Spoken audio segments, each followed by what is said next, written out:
mahatratra ny Paska sivy fety voalohany ary manana ny lanjany sy ny toerana voalohany eo amin'ny fetin'ny kristianina.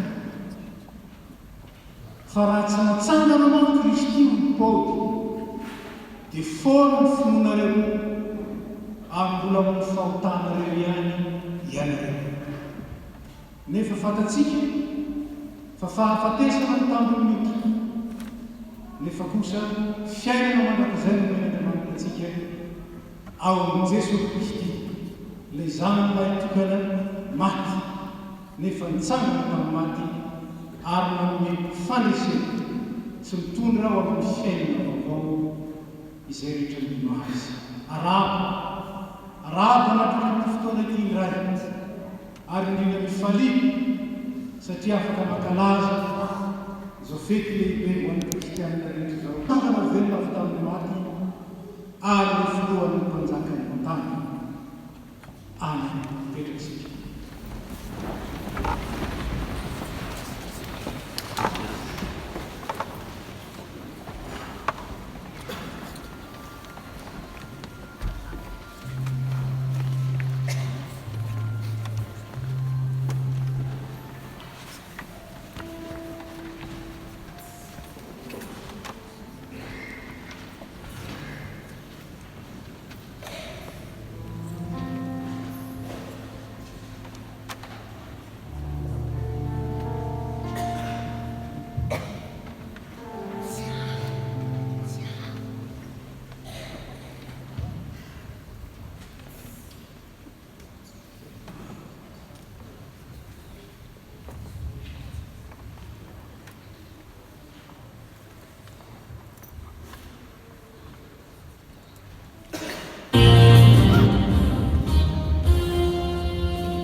velona Jesosy midy rano ray zay nanao tamintsika fitiavana ambony indrindra fa tsy misy manana fitiavana lehibe zao dia ny manolotra ny ainy amin'izay misy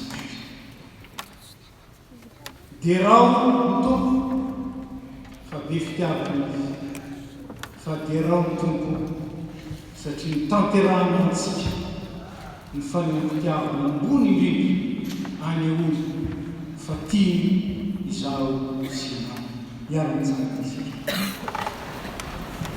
Ny salamo fahavalon'ny folo amby zato no akantsika ireo andiny ny vitsivitsy hitatsika ireo am-peta-drindrina iarahantsika hiteran'Andriamanitra sy mifampirisika koa hitera azy. Miderana Jehova fa tsara izy Jehova mioe misydera fa efa famonjena izy ao an-tranony tany ny feon'ny biby noho ny famonjena. Ny tanana ankavanan'i Jehova mampiseho hoe ny tanana ankavanan'i Jehova misantatra, ny tanana ankavanan'i Jehova mampiseho hoe tsy ho faty fa ho velona ka hitorina izy Jehova. Hideranao fa efa namaly ahy ianao ka efa